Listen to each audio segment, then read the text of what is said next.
85 years old, your benefit will be reduced that year. By the time 10 years later, your benefit will have been reduced 5 times as much.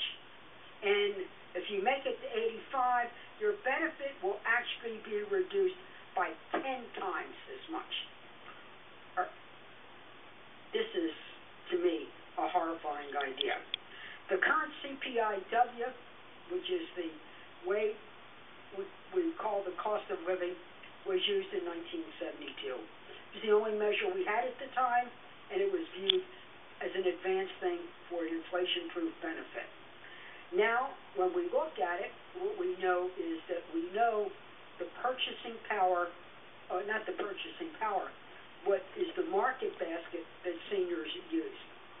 Now, change CPI might be fine in other areas or other categories. I'm not going to debate this here today, but what I do want to do this time, this place, I want to sound the alert. I'm going to ring the bell. I'm going to be at my battle station saying to every member of our caucus and every member of the people on the other side of the aisle, please read up on this. Know what we're doing. If you're going to vote, I don't want to hear buyer's remorse a year from now. I don't want to hear buyer's remorse 2 years from now. I don't want to hear from the seniors in my home state of Maryland to say, where were you, Barbara? Did you say anything? Did you do anything? So I'm saying here today, get out your policy books and for God's sake, read them. Read them. And don't read what this think tank does or that editorial board says. Read the Social Security actuary. Because I'm telling you, we're about to do something that is irrevocable.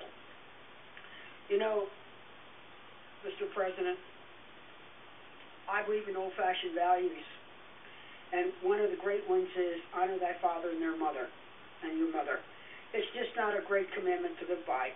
It's sure a great public policy to govern by.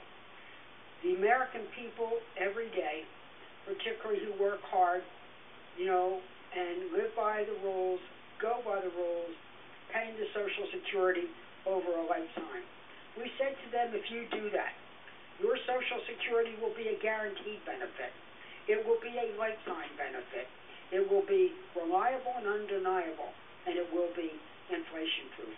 Mr. President, FDR signed that bill that created that contract. Every president, regardless of the party, has kept that promise. And it's up to this Congress not to shred the social contract on the seniors of the United States of America. Barbara Mikulski is on the Senate floor or on the halls in various meeting rooms, making sure that America knows what these proposals are. And I couldn't have been more proud of her when she led all the women senators on the Democratic side of the aisle to push back on the Bush administration's proposal to privatize Social Security. At that point in time, she most succinctly told Americans that women, more than any other in that age group, would suffer because they live longer, they depend on Social Security, and if Social Security was privatized, women would feel the brunt of it. And so I'm proud to be out here this afternoon with her to talk about this proposal that has been, we can't tell because we don't know. We're not on the super committee, but seems to be floating around in various forms. Various organizations may be talking about it, the notion that we would change Social Security. Well, I know at home in my state of Washington, people seem to be confused when we're talking about our budgets, and we're obviously having to make tough budget decisions. So people around dining room tables, around city halls, around our state capitol, and here in Congress are having discussions about how to have a budget to live within our means. But when you talk to them about the primary way, and one proposal that surfaced in the last budget negotiations in July was to automatically take $300 billion of cuts right off the top as the major proposal out of a concept called change CPI. When you think about that, the first shot of budget cuts would be on the backs of seniors. It's almost as if somebody somebody thought seniors cooked up exotic financial instruments and foisted them on the U.S. economy, and somehow they should pay the price, when we know that's not the case. So why are people targeting these seniors now? And we're not sure if they are. We've just heard various rumors that perhaps this notion of change CPI, a change in Social Security benefits, as my colleague just outlined, would be a proposal. So I am here to say I am not for having the seniors in America share the brunt of sacrifice with a proposal like this that would clearly be on the backs of seniors. It's not something they can afford. I know some of my colleagues may have endorsed change CPI, a change in the Consumer Price Index to calculate inflation, but that really is a cut that would increase over time, and literally the longer you live, the more you're penalized. It's such a disproportionate impact to women who do live longer than men and really count on those benefits for their living. In my state, changes to the cost of living adjustment would hurt more than 1 million Washingtonians. Social Security has kept about 30% of Washington residents who are 65 and older out of poverty. That's what it's done for them. And what's more, 25% of seniors in my state live on Social Security alone. So there is a population that is depending on Social Security, and it makes up of either, as I said, they're living on it alone, or it's making up another 21% of them. It makes up 90% of their income. So I think this demonstrates that we cannot support these kinds of cuts, especially at the magnitude that this proposal is talking about. The Social Security Office of the Actuary has reported that change CPI would reduce a COLA by about 0.3% points a year. So let's look at that example. A single woman, 65 years old, in Washington State would get a monthly benefit of about $1,100 a month, or $13,200 annually. By age 80, if change CPI would pass, that would result in $56 per month, or $672 annually cut in that benefit. So that's less food, that's less medicine, that's less vital care for these seniors.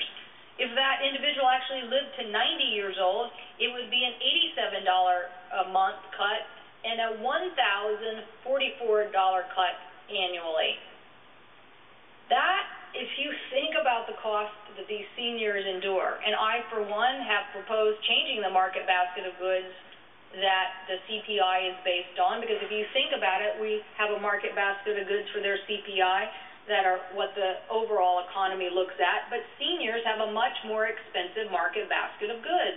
They have to buy more medicine, they have other additional out-of-pocket health care expenses, and so their costs are going up at a higher rate. But this proposal, if you think about it, the average monthly cost of food for a single elderly individual is about $231 per month. That's what the average is, about $53 a week. And that's based on data from the Elder Economic Security Standard Index. So an individual at 80 basically means they'd have 1 week less groceries under change CPI. That's what it means. They would have 1 week less of groceries every month. And in my state, when you think about the average out-of-pocket health care expenses that seniors have for expenses, that average out-of-pocket expense rises by $1,400 for an individual.